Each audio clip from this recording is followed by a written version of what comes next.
school system. So this is her situation. She's a parent with a child that was in the infant and toddler program, no longer in the infant and toddler program, probably hasn't been picked up by any of the other agencies or programs yet because of funding in the budget cuts. So what do you do now? Go to the R&R. The R&Rs have no money either. Questions? Yes. And that's why you need child care providers and you need programs for us, because we are open 24 hours a day sometimes, 7 days a week for parents and work, and holidays. And preschools are not open on holidays anymore. Right. So when these parents are at work, and some of them work from 7 until 7 at night, we are here to care for those kids, not the preschools. We are.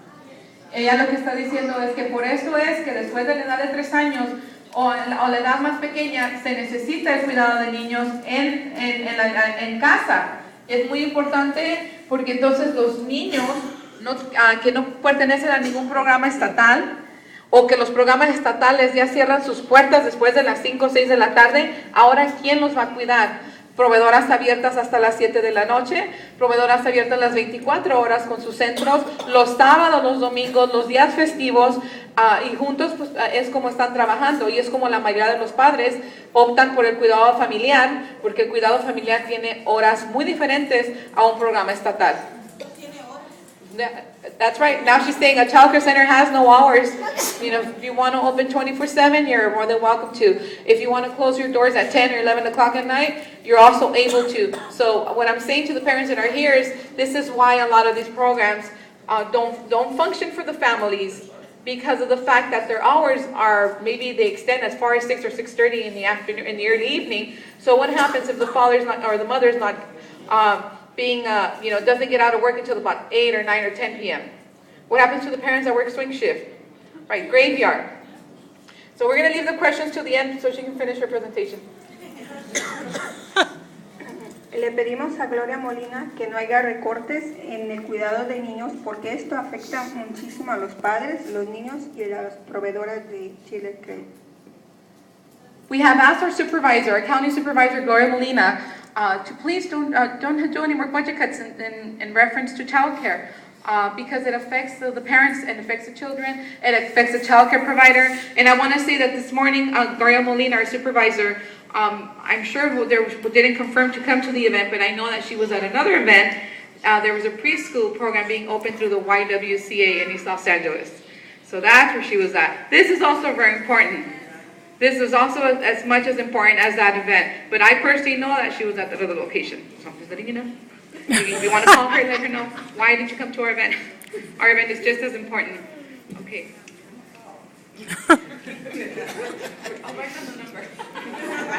Me afecta porque quitan los programas, menos niños tendrán ayuda para cuidado, afecta en el trabajo de las proveedoras, me afecta que si me quitan los programas, el salario que es mínimo no me alcanza para un buen cuidado para mi hija, así como el que estoy recibiendo ahora.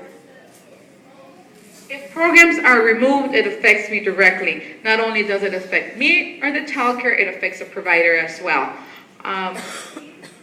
If the programs are removed, the quality, what is it? It's salsa? No, not salsa. It's, salario. I'm thinking food. The salary. Well, I wasn't sure there. Fruit salad. If the programs are removed, the salary or the minimum wages will not, our salaries, okay, so programs are removed for those parents that are making minimum wage, our salaries will not get us childcare.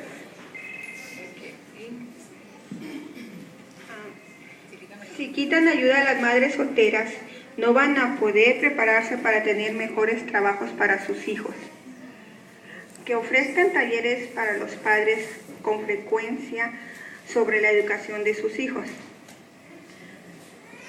If the help is removed or the assistance is removed, the mothers that are single and raising their children will not be able to have a better future, especially if they're going to school, especially if they have a particular program for them to become self-sufficient, to become educated themselves, go to maybe college, junior college, university, or vocational, technical school. It doesn't matter what their plan is, but at one point or another, if these programs are removed, they will not be able to become self-sufficient and not be able to escalate in the professional world.